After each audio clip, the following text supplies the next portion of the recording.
आज हम लोग कॉर्पोरेट अकाउंटिंग में डिस्कस करने जा रहे हैं यूनिट 1 के अंदर एक नया टॉपिक जिसका नाम है concept and process of book building. उससे पहले शेयर्स का जितना क्वेश्चन आप बना सकते हैं उतना कम है, समझिए। बहुत सारे क्वेश्चन है, आप बनाइए। सारा कॉन्सेप्ट दे दिया गया, concept and process of book building.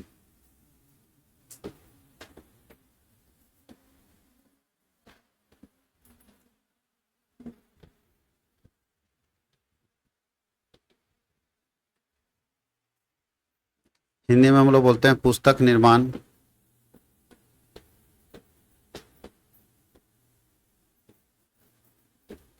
की अवधारणा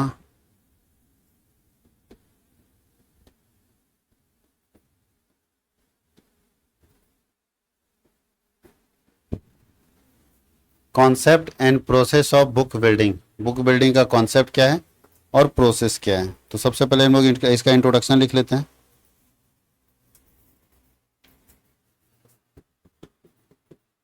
उसके बाद समझ लेते हैं। बोलता है it is a process used for marketing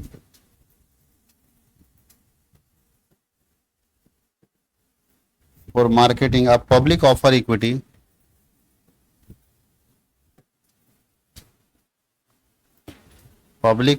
equity share of a company.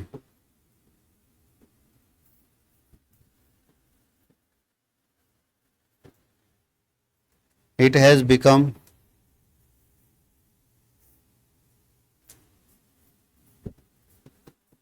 it is a popular method.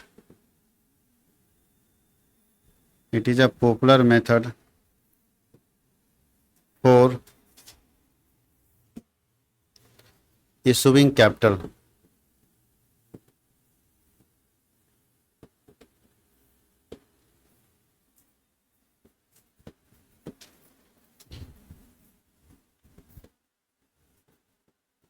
यह जनता को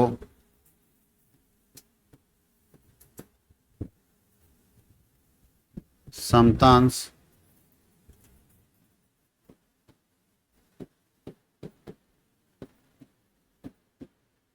के विपणन करने की विधि है।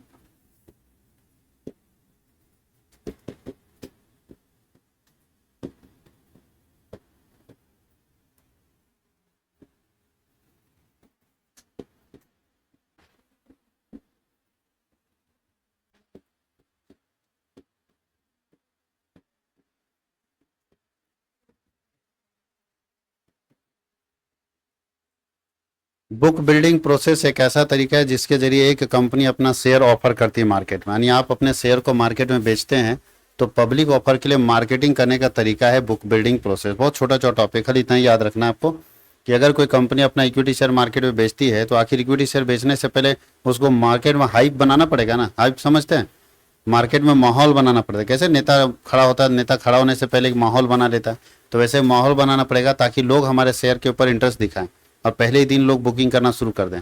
तो उसके लिए क्या करना होगा, बुक बिल्डिंग प्रोसेस अपनाना होगा कि कैसे हम मार्केटिंग करेंगे। अब देखिएगा आज के समय में कोई भी कंपनी, ये सब फिल्मों में होता था, पिक्चर बनने से पहले एक ट्रेलर बना के रिलीज कर दिया गया। ट्रेलर क्यों आता है? हाइप बनाने के लिए, मार्केट में हवा बनाना, समझते हैं ना, हवा बनाना, माहौल बनाना, ताकि हर आदमी के जुबान पे मेरे पिक्चर का नाम हो, मेरे फिल्म का नाम हो। भले वो देखे ना देखे लेकिन नाम जरूर लेगा कि ये फिल्म आ रहा है, ये फिल्म आ रहा है। लोगों को दिल दिमाग में मतलब अंदर घुसा देना है कि इस फलाने डेट में हमारी कंपनी का शेयर आ रहा है। हर आदमी के दिल दिमाग में रहेगा। अब जिसमें जो इंटरेस्टेड होगा खरीदेगा। और कभी कभी ऐसा होता है कि हाइप बनने से जब माहौल बनता है तो जो इंटरेस्टेड नहीं भी होता वो भी खरीद लेता है। अब देखते हैं चुनाव में कोई माहौल बना दिया कि हम जीत रहे हैं, ऐसा हम माहौल बना दिया हर जगह उसका चर्चा, उसी का चर्चा। तो आदमी जब उसको नहीं भी वोट देने वाला होता है तो भी लास्ट में बदल जाता है, बोलता है दे देते हैं इसी को, ये विनिंग कैंडिडेट है, ये जीतने वाला है। हम नहीं जीतने वाला वोट देकर अपना वोट बर्बाद क्यों करेंगे। लास्ट में वो मूव कर जाता है। इसी को हम लोग बोलते हैं बुक बिल्डिंग प्रोसेस। एक ऐसा तरीका है, एक ऐसा मार्केटिंग करना कि आप अपने शेयर को जिस दिन लॉन्च करेंगे, मतलब जिस दिन वो जाके बॉम्बे स्टॉक एक्सचेंज में लॉन्चिंग होगा, लॉन्चिंग डेट, उसी दिन बिकना शुरू हो जाए। सोचिए आप नई नई कंपनी खोले, आपको शेयर बेचना है, आपने बॉम्बे स्टॉक एक्सचेंज में लिस्टिंग करा लिया क्योंकि आप सारे क्राइटेरिया को फुलफिल कर रहे थे।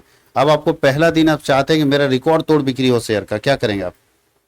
हवा बनाइएगा ना। झूठ बोलना पड़ेगा, बोलना पड़ेगा तो बोलना पड़ेगा। झूठ ही बोल के तो हवा बना देता है लोग, लेकिन हवा बनाना पड़ेगा। कैसे बनाएंगे भाई? कोई फिल्म के हीरो तो है नहीं कि रोड पर रोड शो कर देंगे। देखिए फिल्म का प्रमोशन करने के लिए रोड शो कर देता है। किसी कॉलेज में चला गया, वहाँ पे कोई शो कर दिया, इससे प्रमोशन होता है। मीडिया उसको अटेंशन देती है, मीडिया थोड़ा जगह देती है अपने कवरेज में, चाहे प्रिंट मीडिया हो चाहे इलेक्ट्रॉनिक मीडिया हो। थोड़ा सा दिखा दिया कि उस कॉलेज में फलाने हीरो और हीरोइन ने जाके जो है वो अपना प्रमोशन किया फिल्म का। रोड में खड़ा हो गया, यहीं पे प्रमोशन कर रहे हैं, लोग आ रहे हैं, पूरा भीड़ लगा रहा है, वो र्यूमर्स फैला रहा है पूरा। इसको बोलते हैं हवा बनाना। तो वो चीज़ यहाँ, और ये सबसे बेस्ट मेथड है अपने शेयर को बिचवाने का। ऐसा तरीका लगाओ कि हमारे एक शेयर को तुरंत लोग खरीद लें, नहीं तो नई नई कंपनी को के ऊपर कोई विश्वास ही नहीं करता है। तो जब तक आप बुक बिल्डिंग प्रोसेस नहीं अप्लाई करोगे, आप अपने शेयर को नहीं बेच सकते। सोचोगे नई नई कंपनी है और आप पहली बार शेयर बेच के पैसा लाओ, इतना आसान नहीं है। कोई आदमी क्यों विश्वास करेगा आप पर? ना आपका कोई ट्रैक रिकॉर्ड है, ना आपने किसी को आज तक डिविडेंड दिया, लाभ भी नहीं दिए, कितना देते हैं इसका गारंटी नहीं है। तो हमारे जैसे शेयर होल्डर तो बिल्कुल पैसा नहीं लगाएंगे, क्योंकि हम लोग तो चेक करके लगाते हैं कि इस कंपनी का बैकग्राउंड क्या है। बात समझ गए? कितना हर साल डिविडेंड देता है, वो सब हम चेक कर लेते हैं तब लगाते हैं। अब आपकी कंपनी पहली बार स्टार्ट हुई है, आज तक किसी को लाभ नहीं दिए हैं, तो आप जो बोल रहे हैं उस पर विश्वास कैसे करेगा लोग? आप नया नया, मान लो हम लोग ट्यूशन खोलते हैं, नया नया कोचिंग खोले, एक भी रिजल्ट नहीं दिए, तब आप हवा मार रहे हैं ऐसे वैसे, कोई विश्वास नहीं करेगा। लेकिन आप एक बार रिजल्ट दे दीजिए, फिर आपको बोलने की जरूरत नहीं पड़ेगा, फिर वो बोलेगा अल्लाह ये जो है यहाँ पे ये कोचिंग में ज़्यादा रिजल्ट आता है। इसका मतलब क्या हुआ? आपको समझना होगा, शुरुआत में आपको ऐसा माहौल बनाना होगा कि लोग आपके शेयर को खरीदे, उसको बुक बिल्डिंग बोलते हैं। और ये कहाँ पे ज़्यादातर यूज होता है? भारत जैसे कंट्री में यूज नहीं होता, क्योंकि यहाँ हाइप बनाने से भी समझ नहीं आएगा। बताइए, भारत के 90% से ज़्यादा लोगों को पता है शेयर मार्केट क्या है? पूरा ऐड चला रहे हैं, पूरा हाइप बना रहे हैं, एकदम सोशल मीडिया पागल जैसा ऐड चला दिया, खूब वीडियो बना के वायरल कर दिया, लोग देख भी रहा है, लेकिन उसको समझ आ रहा है शेयर मार्केट क्या होता है? क्या इंटरेस्ट दिखाएगा उस शेयर मार्केट में पैसा लगाने के लिए? कोई फायदा नहीं। वो करेगा तो एफडी, भैया तो दुनिया इधर से उधर हो, करना है उसको फिक्सेड डिपॉजिट है। वो अपना पैसा शेयर मार्केट में लगाने के लिए तैयार नहीं है। अब तो आपको 30% लोग ऐसे भी मिलेंगे जिनको शेयर मार्केट के बारे में जानकारी भी है, लेकिन लगाएंगे नहीं। और एकदम 60% लोग ऐसे मिलेंगे, 10% रियल वाले शेयर मार्केट वाले लोग हैं, बचा 90 में 30% को नॉलेज है, जानता है कि शेयर बाजार क्या है, लेकिन पैसा नहीं लगाएगा। पैसा अगर होगा तो जमीन खरीदेगा, सोना खरीदेगा, लेकिन शेयर मार्केट में पैसा नहीं लगाएगा। और भैया बाकी जो 60% नीचे बचे, क्योंकि 30 और 10 40% तो जानकारी वाले थे, उसमें 10% लगाता है, 30% नहीं लगाता है, और 60% को तो शेयर मार्केट से कोई लेना देना नहीं है। कौन है क्या है कुछ नहीं पता है। तो भारत जैसे देश के लिए काम करेगा? तो ये डेवलप कंट्री में काम करता है, जहां लोग सब कुछ जानते हैं। बड़े बड़े देशों में तो बोलता है इट इज यूज्ड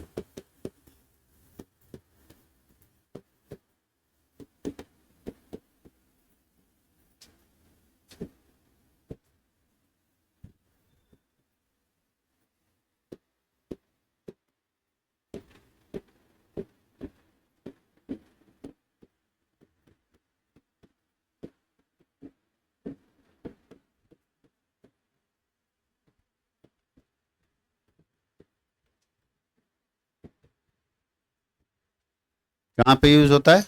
जो डेवलप कंट्री होता है वहां पे इस्तेमाल, क्योंकि वहां के लोग क्या लगता है, जो भी डेवलप कंट्री वहां के लोग ज्यादा पढ़े लिखे हैं या भारत जैसे हैं? ज्यादा पढ़े लिखे हैं। तो जब ज्यादा पढ़े लिखे हैं लोग हैं, तो इसका मतलब उनको शेयर मार्केट का नॉलेज आज दिखेगा ना, आज से 20 साल बाद भारत भी वही जगह पे पहुंचेगा। अब 20 साल बाद भारत के हर नागरिक को शेयर मार्केट का अच्छा नॉलेज भी होगा, ट्रेडिंग भी करेगा। जिस तरह से अब म्यूचुअल फंड का भी क्रेज बढ़ रहा है, जिस तरह से लोग म्यूचुअल फंड की तरफ जा रहे हैं, मतलब रिक्शा चलाने वाला मुंबई में भी वो म्यूचुअल फंड में पैसा लगा रहा है, शेयर ट्रेडिंग कर रहा है। वो जो हम लोग हिम्मत नहीं कर पाते वो ट्रेडिंग कर रहा है। उसको कॉमर्स का नॉलेज नहीं है, लेकिन हाँ अपने फील्ड में थोड़ा थोड़ा जानकारी लेकर ट्रेडिंग कर रहा है, अच्छा अर्निंग कर रहा है, कभी डूब भी रहा है, कभी आ भी रहा है। वो सोचता है जो हम ताश खेल के जुआ खेलते हैं, यहीं पे जुआ खेलते हैं। ताश वाले में तो कम ही चांस है, यहाँ अगर बढ़िया बन गया तो एक दिन में हम 1000 रुपये, 10,000 20,000 50,000 लेके निकल सकते हैं। तो यहाँ पे लग रहा है। तो धीरे धीरे भारत भी चेंज हो रहा है, और भारत में भी आने वाले समय में बुक बिल्डिंग प्रोसेस का जरूरत पड़ेगा हर कंपनी को, जब वो अपना शेयर लॉन्च करेगी तो। क्योंकि लोगों को पता होगा जब किसी के बारे में, और वो लॉन्चिंग में जाएगा और पूरा वीडियो बनेगा, पूरा वायरल होगा, पूरा मतलब माहौल बनाएंगे हम, तो लोगों के दिल दिमाग में आएगा कि हाँ फलाना कंपनी का लॉन्चिंग इस डेट में है, और लॉन्चिंग डेट में हम खरीदेंगे शेयर तो हम फायदेमंद रहेंगे।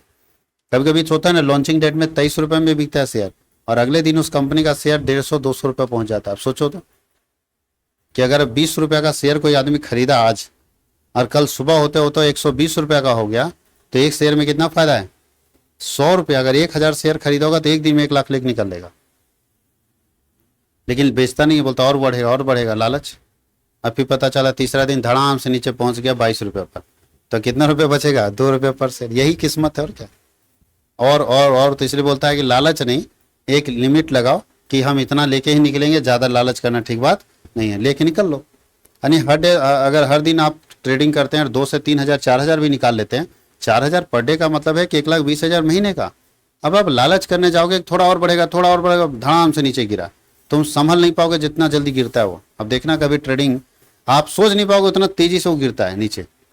मतलब जब तक आपका मतलब कंप्यूटर सिस्टम में सब लॉक रखे हुए हैं, सेट करके रखे हुए हैं, जैसे गिरेगा वैसे बेच देंगे। जब तक आप इंटर प्रेस करते करते तब तक धड़ाम से नीचे शेयर चला जाएगा। आप बेचोगे तो लॉस में चले जाओगे क्योंकि आप नीचे बेच रहे हो। इसलिए बहुत मुश्किल होता है ट्रेडिंग करना। हर आदमी ट्रेडिंग से पैसा नहीं बनाता है। जो आदमी बहुत नॉलेज रखता है और सही नॉलेज रखता है वही ट्रेडिंग से पैसा बनाता है। बाकी सब लोग डूब रहे हैं वहाँ पे जाके। ठीक है, कोई दिक्कत है? और शुरुआत में सब आदमी डूबता है।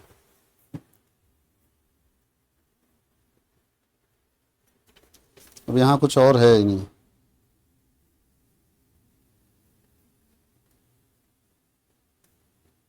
इसका एडवांटेज लिखवा देते हैं क्या है, बाकी कहानी है सब।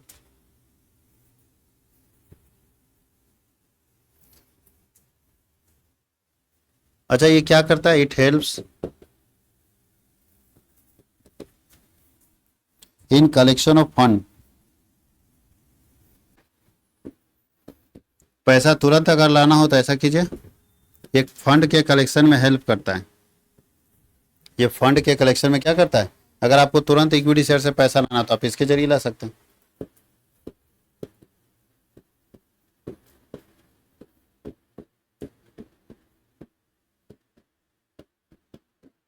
फंड के संग्रह में सहायता करता है। It helps in collection of funds. जो हमारे पास फंड्स आ रहे हैं उसके कलेक्शन में ये क्या कर रहा है? हेल्प कर रहा है, मदद कर रहा है।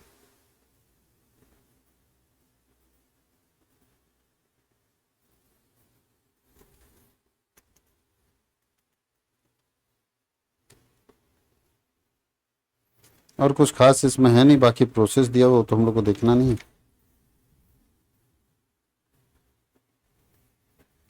अच्छा, ये कहाँ पे सुटेबल होगा?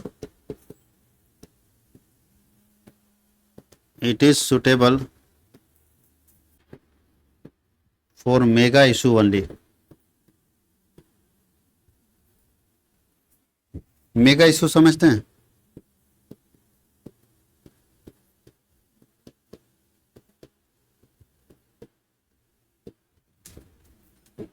बड़े पैमाने पर अंशों के निर्गमन में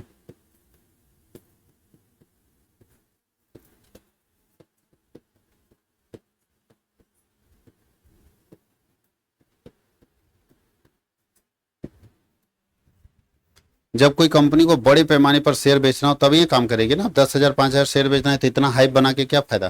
पूरा हवा बना दी और बेच रहे हैं सिर्फ 2,000 शेयर, यानी हमको सिर्फ 20,000 रुपया चाहिए, तो इतना हवा बनाएंगे तो प्रचारे में पैसा खत्म हो जाएगा 20,000। तो जब बहुत बड़े पैमाने पर बेचना हो, बहुत पैसा लाना हो, तब ऐसा दिमाग लगाता है। यानी कोई कंपनी अपना शेयर बेचने के लिए पूरा मार्केटिंग कब करता है बताइए? अगर कोई कपड़ा वाली कंपनी है, कम उसको कपड़ा बेचना है तो ज़्यादा मार्केटिंग करता है। लेकिन अगर ज़्यादा क्वांटिटी बेचना, उसका टारगेट है कि हमको 2 लाख पीस बेच देना है इस 1 महीने के अंदर, तब वो पूरा हवा बनाएगा, बाजार बनाएगा। तो जब ज़्यादा क्वांटिटी आपको सेल करना होगा तभी ये काम कर सकते हैं। तो जब किसी कंपनी को मेगा इशू करना होता है, बड़े पैमाने पर शेयर बेचना होता है, 2 लाख 3 लाख शेयर बेचना चाह रहा है, बड़ा फंड है, आना है, 2 लाख शेयर बेचेंगे 100 रुपये करके, तो समझे सीधा कितना पहुंचेगा? 2 करोड़ रुपया। तो बड़ा अगर फंड बेचना है तो कंपनी ऐसा दिमाग लगा सकती है, इतना पैसा खर्च कर सकती है कि 2 करोड़ लाने के लिए अगर 10 लाख रुपया चल ही जाता है तो कोई दिक्कत नहीं है। अब लाना ही 10 लाख है, खर्चा 10 लाख कर दीजिएगा तो क्या बचेगा? तो हवा कब बनाएंगे हम लोग? जब ज़्यादा बेचना होता है या कम? अरे सब्जी मंडी गए ना, तो जिसके पास कम सब्जी रहता है वो हवा माहौल बनाता है या जिसके पास ज़्यादा रहता है? चिल्ला चिल्ला के कौन बेचता है? ज़्यादा होता है। उसके बाद ज़्यादा वो जान रहा है कि अगर हम नहीं चिल्लाएंगे तो बिकेगा ही नहीं मेरा। और जिसके पास कम है वो जान रहा है कि हमको 5 केजी है, मेरे पास है ही टमाटर 5 केजी, तो हम बेच लेते हैं, तो चिल्लाएगा क्यों? और जिसके पास ज़्यादा वो क्या करेगा? चिल्लाएगा, कस्टमर को अट्रैक्ट करेगा, माहौल बनाएगा पूरा। सब बेच रहा है 30 रुपये तो बोलेगा 22 रुपये, 22 रुपये, 22 रुपये। जब जाओगे सामने तो बोले 22 रुपये खराब बोला, 30 रुपये बोला। हाँ या नहीं? वो माहौल बनाता है कि कस्टमर को खींचो, यही काम इसका है। तो माहौल कब बनाते हैं? जब हमको कम क्वांटिटी बेचना होता है या ज़्यादा क्वांटिटी? ज़्यादा क्वांटिटी। कम क्वांटिटी में काहे का माहौल बनाएंगे? कस्टमर मेरे फिक्स है, वो तो आएगा ही, खरीदेगा ही। तो हमको माहौल बनाने की जरूरत नहीं। वही बोले मेगा इशू में ही ये काम करता है।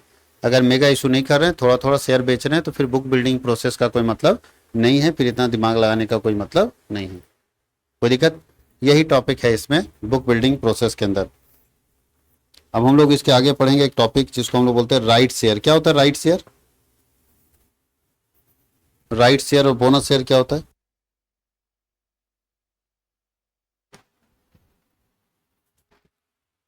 अधिकार अंश हम लोग इसको बोलते हैं।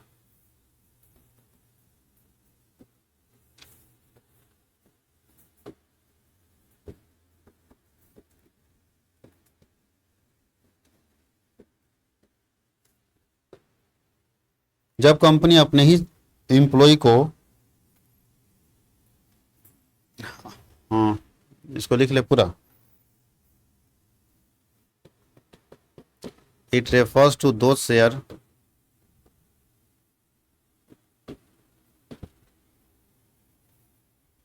which are offered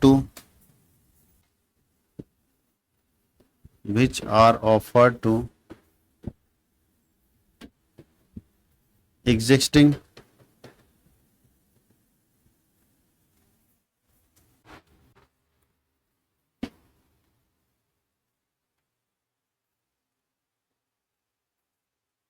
shareholders।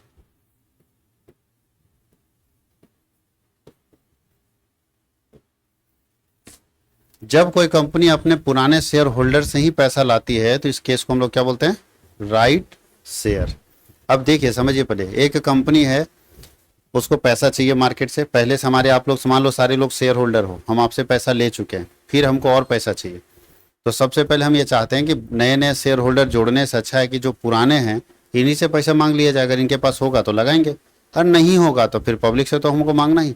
तो सबसे पहले कंपनी अपने पुराने शेयर होल्डर को उनका है ना मान सम्मान का ख्याल रखते हुए कि जो मेरा पुराना शेयर होल्डर है, अगर हम कमा रहे हैं तो हम क्यों दूसरे को लुटाएंगे, हम उसको देंगे जो पहले से मेरे साथ जुड़ा हुआ है।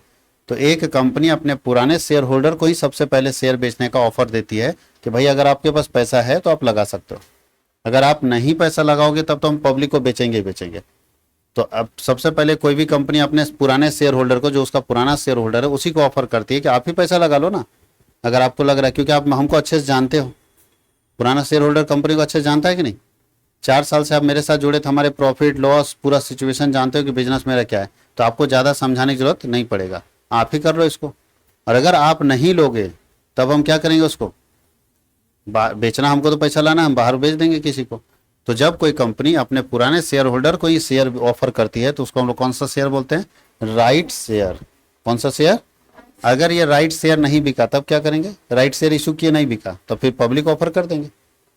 कौन सा शेयर जारी करेंगे? Public share. पब्लिक शेयर मतलब कोई भी खरीद सकता है, पुराना शेयर होल्डर भी खरीद सकता है, बाहर वाला भी खरीद सकता है। पब्लिक शेयर मतलब कोई भी, और राइट शेयर मतलब यहाँ बाहर वाला खरीदेगा क्या? नहीं, यहाँ सिर्फ पुराना शेयर होल्डर ही खरीदेगा। कोई दिक्कत किसी को? तो जब भी कोई कंपनी अपना शेयर बेचती है तो कोशिश करती है कि पुराने शेयर होल्डर को ही दे दिया जाए, इसलिए क्योंकि पुराना शेयर होल्डर ज़्यादा सवाल जवाब नहीं करेगा, वो हमको अच्छे से जानता है, वो बिंदास पैसा लगाएगा। लेकिन नया शेयर होल्डर मेरे ऊपर शक करेगा, बहुत कुछ जानकारी चाहेगा कि ये चीज़ बताइए, ये चीज़ बताइए, फिर भी पैसा लगाने में कतराएगा। और जो पुराना शेयर होल्डर, उसको कोई दिक्कत नहीं, वो जानता है कि हम इस बिजनेस में प्रॉफिट अच्छा है। बोलता है जब कोई कंपनी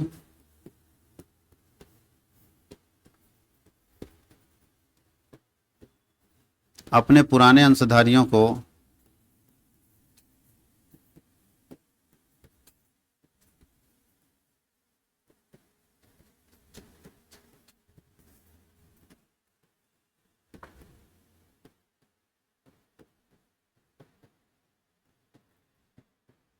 अंश जारी करती है तो इसे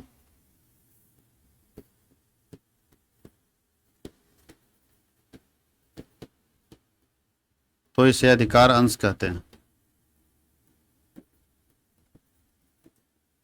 कोई दिक्कत किसी को? और अगर राइट शेयर हम जारी किए नहीं खरीदे तब क्या करेंगे? हम ऑफर दिए और आप नहीं खरीदे तब कंपनी क्या करेगी? तो कंपनी पब्लिक इशू कर देगी, यानी वहां पे पब्लिक शेयर जारी कर देगी। कौन सा शेयर करेगी? पब्लिक। तो इसको बोलते हैं पब्लिक इशू। पब्लिक इशू मतलब जनता निर्गमन का मतलब क्या होता है? कोई भी खरीद सकता है, इसमें शेयर होल्डर भी खरीद सकता है, हाँ या नहीं? ये वही हाल हो गया कि एक बिल्डर 4 मंजिला बिल्डिंग बनाता है और फ्लैट बेच दिया, उसमें उसी में 2 मंजिला और बढ़ा देता है, तो सबसे पहले ऑफर किसको देगा? या मान लो एक जमीन बेचने वाला आदमी, अपना जमीन उसका 10 कट्ठा था, पहले वो 4 कट्ठा बेचा है और 6 कट्ठा वहीं बगल में और बेचना है, तो पहले ऑफर किसको देगा? जो पहले जमीन खरीदा उसको, भाई तुम लोगों लेना है तो ले लो, नहीं तो हम बाहर वाले को दे देंगे, हमको तो देना है। तो अगर वो लेने के लिए तैयार हो जाता है तो फिर उसमें जमीन बेचने वाले को क्या सुविधा होगा जानते हो? कि नया कस्टमर ढूंढने की जरूरत नहीं पड़ेगा। प्लस ये पुराना आदमी है, विश्वास भी है, ये जानता है कि जमीन मेरा ही है, तो इसको कोई टेंशन नहीं है। क्या लगता है जो जमीन खरीदा है जिस प्लॉट का, उसी प्लॉट का आधा हिस्सा बेच रहे हैं, तो जाके कोर्ट में चेक कराएगा? फिर नहीं, क्योंकि वो जमीन खरीद लिया, रसीद उसका कटवा रहा है, वो कंफर्म है कि जमीन इसी आदमी का, वो कोई वेरिफिकेशन नहीं करेगा, वो पैसा देगा और सीधा रजिस्ट्री करा लेगा। लेकिन नया आदमी आएगा तो पूरा लंबा प्रोसेस, जाके कोर्ट में चेक कराएगा, सामने कंफर्म है सब कुछ कि जमीन मेरा, फिर भी शक करेगा, पैसा देने से कतराएगा। हम 1 लाख मांगेंगे तो 50,000 देगा, तो बहुत दिक्कत है, इतना ही रखिए अभी। ये सब क्या हो रहा है जानते हो? विश्वास के कारण हो रहा है। लेकिन जो आदमी मेरा पुराना है वो तो हमको जानता है, उसी को जमीन हम दिए हैं, उसी को उस जमीन का ही आधा हिस्सा वो दे रहे हैं, तो कोई दिक्कत नहीं होता है। तो पहले ऑफर देता है पुराने लोगों को, अगर पुराना नहीं लेगा तो फिर पब्लिक इशू कर देगा, जनता में किसी को भी बेच देगा उसको बेचना है तो चलिए पब्लिक इशू क्या होता है? इसमें क्या करते हैं हम लोग? एप्लीकेशन किसको देते हैं?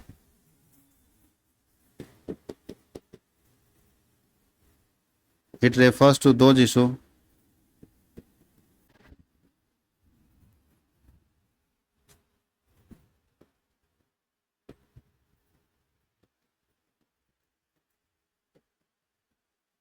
टू द पब्लिक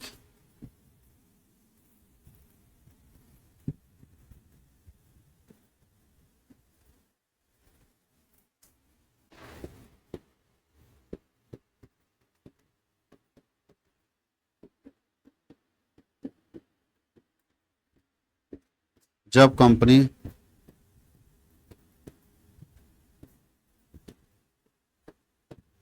कंपनी अपना अंश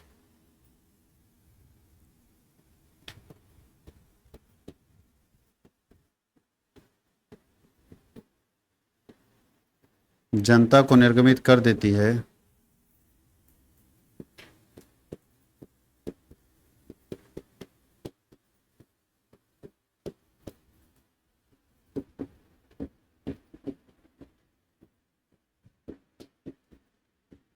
उसे जनता निर्गमन कहते हैं। तो इसको क्या बोलते हैं? Public issue. कहीं कोई दिक्कत है? अब इसमें एक टॉपिक और है, बोनस शेयर के बारे में दिया हुआ है। किसके बारे में दिया है? Bonus share. बोनस शेयर क्या होता है?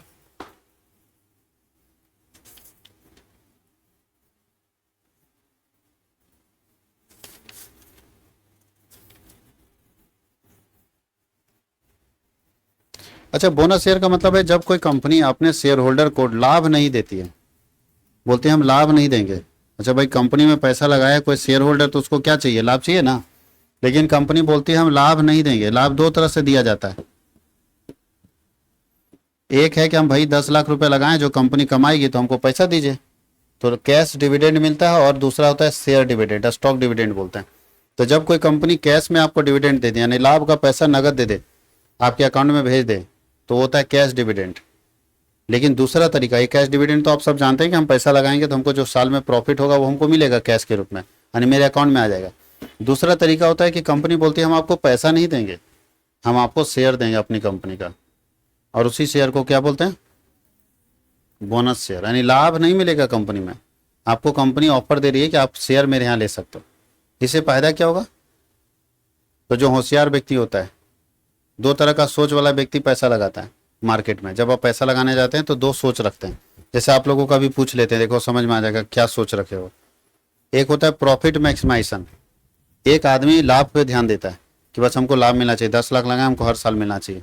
और एक होता है वेल्थ मैक्सिमाइजेशन, एक वेल्थ पे फोकस करता है। जो व्यक्ति होशियार होता है, जो इन्वेस्टर तेज होता है, वो वेल्थ मैक्सिमाइजेशन को ज़्यादा ध्यान देता है कि हम वेल्थ क्रिएट करेंगे। और एक है जो प्रॉफिट मैक्सिमाइजेशन, हम लोग प्रॉफिट पर ध्यान देते हैं। सबसे पहले अगर कहीं पैसा लगा रहे हैं, LIC भी कराता है, सबसे पहले पूछता है कितना मिलेगा। सबसे पहले क्या पूछ रहा है, कितना मिलेगा। मतलब क्या फोकस कर रहा है वो, सिर्फ पैसा। वो समझो उसका पैसा सोना है, लेकिन जो वेल्थ बना रहा है ना, उसका पैसा हीरा है, डायमंड है, वो कभी हिलने वाला नहीं। इसलिए आपको समझिएगा वेल्थ जनरेट कर रहे हैं या प्रॉफिट जनरेट कर रहे हैं, ये बात ध्यान रखना है। इसलिए वेल्थ जनरेशन बहुत जरूरी है। बताइए, एक आदमी क्या कर रहा है, रिटायर हो गया है सर्विस से, पैसा जाके FD करा दिया, ब्याज निकाल निकाल के खा रहा है। एक ये आदमी है। एक आदमी आया, उसी पैसे से जमीन खरीद लिया, उसी पैसे को गोल्ड में लगा दिया, उसी पैसे से वेल्थ बना रहा है, वो संपत्ति बना रहा है। जमीन खरीद लिया, जमीन में बिल्डिंग बना दिया, रेंट से पैसा कमा रहा है। वो देखा कि भाई ब्याज से हमको कम आएगा, उसी पैसे से हम रेंट लाएंगे तो रेंट से हमारे पास ज़्यादा है। क्या किया वो, प्रॉफिट बनाया या वेल्थ बनाया, वेल्थ बनाया। अब फिर वो जो रेंट से पैसा आ रहा है उसको फिर कहीं लगा रहा है, यानी वेल्थ जनरेट करने पर। तो कौन अच्छा व्यक्ति है, जो वेल्थ जनरेट करा या जो प्रॉफिट जनरेट करा। वेल्थ जनरेट करा, वो आगे ग्रो कर जाएगा। प्रॉफिट वाला जिंदगी भर वही कमाते रह जाए, उसका 15,000 रुपये अगर हर महीना FD से इंटरेस्ट आता है तो हर महीना 15,000 ही मिलते रहेगा और उसका पैसा वैसे ही रह जाएगा। तो यहाँ पे भी है कि जो शेयर होल्डर प्रॉफिट के बारे में सोचता है, उसको तो ये डिविडेंड नहीं चाहिए। वो बोलता है हमको कैश डिविडेंड चाहिए। किसमें डिविडेंड चाहिए, कैश। बोनस शेयर से पहले हम थोड़ा सा समझा देते हैं डिविडेंड कैसे मिलता है। डिविडेंड क्या होता है बताइए।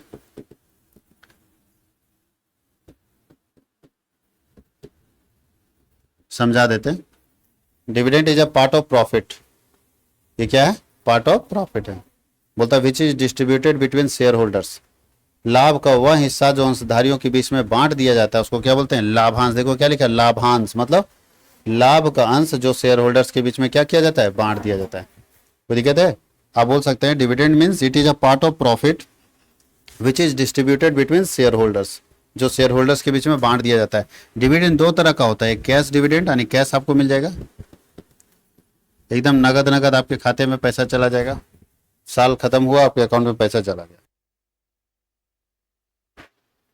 और दूसरा होता है स्टॉक डिविडेंड, जहां आपको शेयर मिलेगा। स्टॉक का मतलब शेयर,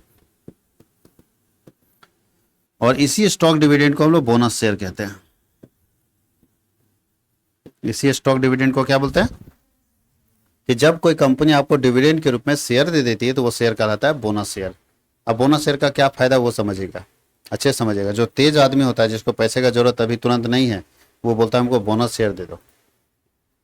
इसके कॉन्सेप्ट को समझिएगा तब समझ में आएगा बोनस शेयर। ये समझ में आना ना कि हमको डिविडेंड दो तरह से मिल सकता है। नहीं, कंपनी में जब हम पैसा लगाते हैं और कंपनी लाभ कमाती है तो हमको या तो कैश में दे दे, वो मेरे ऊपर है, कंपनी हमको ऑफर मारेगी कि दोनों में से कौन सा चाहिए। अब हम अगर वेल्थ को फोकस कर रहे होंगे तो हम ये मांग लेंगे, और हम प्रॉफिट को फोकस कर रहे होंगे तो ये मांग लेंगे। कोई दिक्कत है, ये तो भाई कस्टमर के डिमांड पर ना है। अब कस्टमर को पैसा भी चाहिए तो बोला हमको पैसा दे दो। किसी को लगता है कि हमको अभी पैसा नहीं चाहिए, मेरा ठीक ठाक चल रहा है घर और पैसा अच्छा खासा है मेरे पास, तो काहे का निकाले, रहने देते हम। कंपनी में ही क्या करते हैं, रहने देते हैं। तो वहां पे हम क्या क्रिएट करेंगे, वेल्थ क्रिएट करेंगे, यानी बोनस शेयर इशू करेंगे। कॉन्सेप्ट क्या है बोनस शेयर का, इसको देखिएगा अच्छे से। जैसे मान लीजिए कि एक शेयर होल्डर है मिस्टर एक्स, उसने 10,000 शेयर खरीदा है। कितना खरीदा, एक शेयर मान लो 10 रुपए का, तो 10,000 इंटू 10 1 लाख रुपया बना। कितना लगाया है ये, 10,000 शेयर खरीदने के लिए कितना पैसा लगाया। अगर कंपनी इसको प्रॉफिट देती है, डिविडेंड देती है 10%, कितना देती है, 10% डिविडेंड देगी तो सालाना इसको 10,000 रुपये मिलेगा। चाहे दुनिया इधर से उधर हो जाए, उसको 10,000 मिलेगा ही मिलेगा। अभी आदमी बोला कि हम 10,000 लेके करेंगे क्या, हमारे पास पैसा ऑलरेडी है। ठीक है, जब सर्विस में रहता है आदमी तो बोलता है पैसा तो आ ही रहा है, क्या करेंगे, रहने दो, वहीं लगा देते हैं, काम देगा। तो कंपनी क्या बोलती है कि बोनस शेयर दे, सॉरी ये वो शेयर होल्डर क्या बोलता है कि हमको बोनस शेयर दे दो। बोनस शेयर मतलब कंपनी इसको लाभ के बदले में शेयर दे रही है। अब मान लो कंपनी की पॉलिसी है कि हर 5 शेयर के बदले में 1 बोनस देंगे। हर 5 के बदले में कितना, 5:1 बोनस होगा। तो 5:1 का मतलब इसका बोनस शेयर कितना आएगा, तो बताइए कितना शेयर है, हर 5 के बदले में 1, तीन होगा तो 5 से भाग दे दो। बताओ 10,000 में कितना 5 शेयर है? 10,000 शेयर में कितना 5 शेयर है? 2,000 5 शेयर है, तो 2,000 इंटू 1 करेंगे तो कितना हो गया आपका? सॉरी शेयर ना आ जाएगा यहाँ पे, कितना शेयर हो गया? 2,000 शेयर। यानी आपके पास कितना था? 10,000 शेयर 2,000, अभी कितना हो गया आपके पास टोटल शेयर? 12,000 हुआ। इसी तरह हर साल आपको डिविडेंड अलग से मिलता जाएगा, बोनस शेयर में आपका नंबर ऑफ शेयर बढ़ता जाएगा। अच्छा इसके लिए पैसा देना पड़ा क्या? 2,000 शेयर मेरा बढ़ गया तो नहीं, बिना पैसे का 2,000 शेयर बढ़ गया। अब देखो दिक्कत प्रॉफिट कहाँ होगा? प्रॉफिट ये होगा कि क्या लगता है इसका 10 रुपये का शेयर है तो हमेशा 10 ही रुपये रहेगा? मार्केट इसका पकड़ लिया शेयर का और बढ़ने लगा ये, और जब इसको बढ़ के ये शेयर बढ़ के पता चला 40 रुपये का हो गया, तो 10,000 शेयर तो हम पैसा दे के खरीदे थे, लेकिन 2,000 शेयर जो हमको फ्री में मिला था, तो 2,000 ये शेयर इंटू 40 करेंगे तो 80,000 रुपये हमको फायदा मिला कि नहीं? यहाँ हम कितना कमाए? ये ऑप्शन अगर हम टिक करते हैं तो कितना कमाते हैं? 10,000। और यहाँ पे कितना कमा रहे? 80,000 रुपये कमा रहे। आप बताइए फायदा कौन है? अच्छा ये 80,000 क्या लगता है अभी है? जैसे जैसे ये बढ़ेगा वैसे वैसे मेरा बोनस शेयर का मार्जिन क्या होगा? बढ़ता चला जाएगा। अरे 10,000 तो कमा के उड़ा दिए होंगे, तब तक 10,000 कमाए होंगे तो क्या किए होंगे? खत्म कर दिए होंगे, उस पैसे को आप कहीं इन्वेस्ट नहीं किए। तो बहुत लोग बोलता है कि हम इसी शेयर में, इसी कंपनी के शेयर में लगाते पैसा। आज सोचिए ना कि आप एमआरएफ का शेयर का प्राइस जानते कितना? एमआरएफ टायर है ना जी, एक शेयर का कीमत है 1,74,000। 1,74,000 कीमत है एक शेयर का। अभी बढ़ा है, 90 था 74 पहुंचा। हम लोगों को एक बार इंतजार था, उसमें 1,36,000 था। हमको लगा और घटेगा, घटने के बजाय क्या हुआ? अगर 1,36,000 में हम 10 शेयर भी खरीद लिए होते तो 13,60,000 लगता। अरे हाँ या नहीं? आज कितना बढ़ा देखो तो, 30,000 मान के चलो, 30,000 से ऊपर बढ़ा है नहीं? 35,000। तो अगर हम बताइए 10 शेयर भी खरीदे होते तो 35,000 रुपया बढ़ा है शेयर का प्राइस। 10 शेयर में मेरा 3.5 लाख बढ़ चुका होता 2 महीने में। 2 महीने में 3.5 लाख लेके निकल लिए होते, लेकिन हम लोग गलती किए, लगाए नहीं उसमें, लगा और नीचे गिरेगा और बढ़ गया। आज बजट आ रहा है, आज उम्मीद है कि कुछ गिरे, मार्केट गिरेगा तो कहीं कहीं घुसा दिया जाए, हाँ या नहीं? अरे उठ गया तो बर्बाद हो जाएगा आदमी। अगर बजट पॉजिटिव रहा तो उठ जाएगा मार्केट, बजट नेगेटिव रहा तो गिर जाएगा। तो आप सेल और परचेज दोनों के ऑप्शन में जा सकते हैं। बात समझ गए? एक शेयर का कीमत है, बताओ एमआरएफ का वैल्यू देख लो मार्केट में। हल्के में लेते हैं एमआरएफ को, एमआरएफ टायर सबसे महंगा भी चल रहा है। जिस कंपनी का रेपुटेशन रहता है, अच्छा ब्रांड अच्छा रहता है, वो कंपनी अपना बोनस शेयर भी अच्छा देती है और उसका शेयर का प्राइसेस बढ़िया। अब बताइए एमआरएफ जैसी कंपनी अगर हमको एक शेयर भी बोनस दे देती है तो फ्री ना है जी, 1,74,000 रुपये मिल रहा है फ्री में। तो अगर 2 शेयर बोनस मिला मतलब उतना शेयर आपको अभी भी मिला है, जब चाहो तब बेच लो उसको, बेच के पैसा निकाल सकते हो, कोई दिक्कत नहीं। लेकिन हम नंबर ऑफ शेयर, अच्छा वो 1,74,000 क्या लगता है घटेगा फ्यूचर में या बढ़ेगा? घटेगा कभी नहीं, घटेगा कभी नहीं, तय मानिएगा। अगर लॉन्ग टर्म में सोच रहे तो एक दिन में सोचेंगे तो घटेगा, क्योंकि शेयर मार्केट और आदमी के लिए कहावत है कि शेयर मार्केट हो या आदमी हो, ऊपर जाके ही खत्म होता है। आदमी कहाँ जाकर खत्म होता है? अरे लास्ट में कहाँ जाता है आदमी? लास्ट में ऊपर जाता है, मालूम है कि नहीं? स्वर्गावास होता है। और मार्केट भी हमेशा ऊपर जाएगा। तो याद रखना, मार्केट हो या आदमी, ऊपर जाता है लास्ट में, तो लास्ट में बढ़ेगा ही बढ़ेगा। सोना का कीमत क्या लगता है अब घटेगा? भूल जाइए आप, और बढ़ेगा। अभी जो 75-70 पहुंच गया ना, वो 1.5 लाख पहुंच जाएगा। सोना का प्राइसेस और बढ़ेगा। तो आज अगर कोई इन्वेस्ट कर रहा है 70,000 में तो बेवकूफ़ नहीं, आज से 20 साल बाद वो मार्जिन में रहेगा। बात समझ गए? ये चीज़ आपको सोचना है। तो मार्केट हमेशा चेंज होता रहता है। अभी हम एक सिंपल एग्जांपल दे रहे हैं, हम सोना खरीदे थे, उसमें 25,000 रुपये था, 10 ग्राम का कीमत, बाद में बेच दिए हम। अभी अफसोस होता है, 3 गुना मार्जिन था कि नहीं? और हम खरीदे थे 50 ग्राम, उसमें 1.5 लाख मेरा लगा था, 1,30,000 के आसपास में। ठीक है, 1,25 होता है ना, टैक्सेस लेके 1,30 के आसपास में लगा था, 1,27,000 के आसपास में हम खरीदे थे। 2012-13 की बात है, उस समय खरीदे। आज मेरे 50 ग्राम का एक बिस्किट था, इन्वेस्ट किए हुए थे हम लोग, कोई सोना का सामान नहीं खरीदे थे, सोना में हम इन्वेस्ट किए थे। आज प्राइसेस जब हम बेच रहे थे उसमें 37,000 था सोना, हमको ज़रूरत था, ज़मीन खरीद रहे थे, बेच दिए उसको। आज अगर हम रखे होते तो सोचो क्या होता, 3 गुना हम मार्जिन कमा लिए होते। बात समझ गए? हम लगाए थे 1,25,000, आज हमारा वो 3-4 लाख रुपए हो गया होता। तो एक अच्छा मार्जिन है। आप अभी अगर इन्वेस्ट करते हैं तो फ्यूचर में जब भी सोना बढ़ेगा तो हमको एक अच्छा मार्जिन मिलेगा ही मिलेगा, नहीं हम रिटर्न लेके ही निकलेंगे इस मार्केट से। तो शेयर मार्केट हो या कोई भी मार्केट हो, जब पेशेंस आप रखोगे तो रिटर्न लेके निकलोगे, आपको बगाओगे तो डुबा के आओगे। इसलिए पेशेंस रखिए, वेट कीजिएगा तो आपको मार्केट अच्छा रिटर्न देगा। फिर बता रहे हैं, मार्केट हो या आदमी हो, लास्ट में क्या होता है, वो ऊपर जाता है। तो वेट करिएगा, जरूर ऊपर जाएगा। गिरा है तो अकबकाना नहीं है। बहुत बार गिरता है आदमी, डर जाता है कि गए हम। वेट करिए तो अपने आप ऊपर जाएगा। LIC का एक समय में पूरा हाई बन गया, तब मार्केट में डूब गया पूरा, LIC पैसा डूब रहा है आज से 10-15 साल पहले। और जो आदमी को LIC वाला एजेंट बता रहा था कि रुकिए, वेट कीजिए, वेट कीजिए, लोग शेयर मार्केट नहीं समझा। बहुत लोग बोला लो पैसा, जो जो गिरा सो गिरा, तो नुकसान में पैसा निकाला। 1 लाख दिया था, कोई 70,000 निकाला, कोई 50,000 निकाला। जो एजेंट का LIC ऑफिसर का बात सुना कि रुकिए, आज वो लगाया था 1 लाख और आज निकाला है 7 लाख रुपया। और जो निकाला था उसमें, अच्छा, लड़ाई झगड़ा कर दिया एजेंट से, LIC ऑफिस में जाके गाली गलौज करके निकालिए, मेरे पैसा देते कि डुबा दीजिएगा। आज अफसोस कर रहा है कि क्या काश हम उसका बात मान लिए होते। मार्केट है, थोड़ा पेशेंस रखना होगा, उठेगा तब निकालिए। और मार्केट कभी गिरता नहीं है, याद रखिएगा। अगर आप इंट्राडे ट्रेडिंग करते हैं, सेम डे ट्रेडिंग करते हैं, तब आपको रिस्क है। आप लगा के छोड़ दिए तो क्या की रिस्क है, वो तो बढ़ना ही बढ़ना है। आज बढ़े कल बढ़े, कंपनी बढ़ेगी उसका वैल्यू। हाँ, लेकिन सही जगह पे लगाइए ताकि रिटर्न अच्छा मिल सके। बात समझ में आया? तो मार्केट थोड़ा सा डेंजरस चीज़ है, थोड़ा संभल के। इसलिए लास्ट में देखिएगा कोई ऐड आता है ना, तो लास्ट में क्या बोलता है, म्यूचुअल फंड का भी ऐड आता है, क्या बोलता है जी बताइए? विराट कोहली हो चाहे धोनी हो, बोलता है ना जी कि म्यूचुअल फंड सही है, लेकिन उसके लास्ट में बोलता है कि म्यूचुअल फंड बाजार जोखिमों के अधीन है, कृपया सारे डॉक्यूमेंट्स को केयरफुली पढ़ें, नहीं तो आंख बंद करके पैसा लगाओगे तो पैसा आपका डूब जाएगा। इसलिए इस बात का ध्यान रखना है। कोई दिक्कत? बोनस शेयर समझ गए? बोनस मतलब आपको एक्स्ट्रा शेयर मिलेगा बोनस के रूप में, एक्स्ट्रा शेयर मिलेगा बोनस के रूप में। यहाँ पे समझ में आया कितना बोनस शेयर मिला? अभी 40, ये 10 रुपये वाला शेयर जितना बढ़ेगा मेरा उतना मार्जिन होगा। इसी तरह से हमको बार बार 2-2 हज़ार एक्स्ट्रा शेयर मिलते जाएगा, तो हम बड़े शेयर होल्डर बन जाएंगे ना उस कंपनी के। बोनस लेते लेते हम एक बड़े शेयर होल्डर, पहले हमारा 10,000 शेयर था, और धीरे धीरे बोनस को हम जोड़ते जाएंगे तो हम एक बड़े शेयर होल्डर बन जाएंगे उस कंपनी का। और जब कंपनी बहुत अच्छा मार्जिन में जाएगी तो हमारा प्रॉफिट भी बहुत बनेगा। बात समझ गए? तो 2 तरह के लोग। ये बोनस शेयर कौन मांगेगा? जिसके पास पैसा ठीक ठाक है, जो घर अपना चला ले रहा है वो, या जिसको पैसे का दिक्कत है, पैसा खूब है, वो लगता है जैसे अब हम ट्यूशन पढ़ा रहे, लग रहा है कि जीने खाने पर आ जा रहा पैसा, तो हम काहे का निकालें, रहने दो वहीं पे, जब नीड होगा निकाल, कभी भी निकाल सकते हैं इसमें, कभी भी बोनस शेयर का पैसा ले सकते हैं। तो हम रख दिए वहीं पे, छोड़ दिए कि क्या करेंगे, पैसा निकाल के निकालेंगे तो भी खराब हो जाए, खत्म हो जाएगा, खर्च हो जाएगा, रहने देते वहीं पे। तो आदमी क्या करता है, एक बड़ा शेयर होल्डर बन जाता है। बात समझ गए?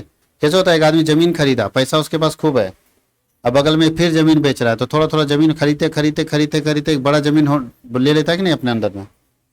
लेकिन अगर इसको पैसे का दिक्कत हो तो ले पाएगा क्या? जमीन बगल में बिक भी रहा है तो भी नहीं ले पाएगा, क्योंकि उसको पैसे की समस्या है। तो जिस शेयर होल्डर के पास पैसा रहता है, फाइनेंस रहता है, वो बोनस शेयर अपने यहाँ जारी कर सकता है। कोई दिक्कत किसी को? अगले क्लास में हम बताएंगे कि राइट शेयर का ट्रीटमेंट कैसे करते हैं अकाउंटिंग में। अकाउंटिंग ट्रीटमेंट राइट शेयर का हम लोग कैसे करेंगे।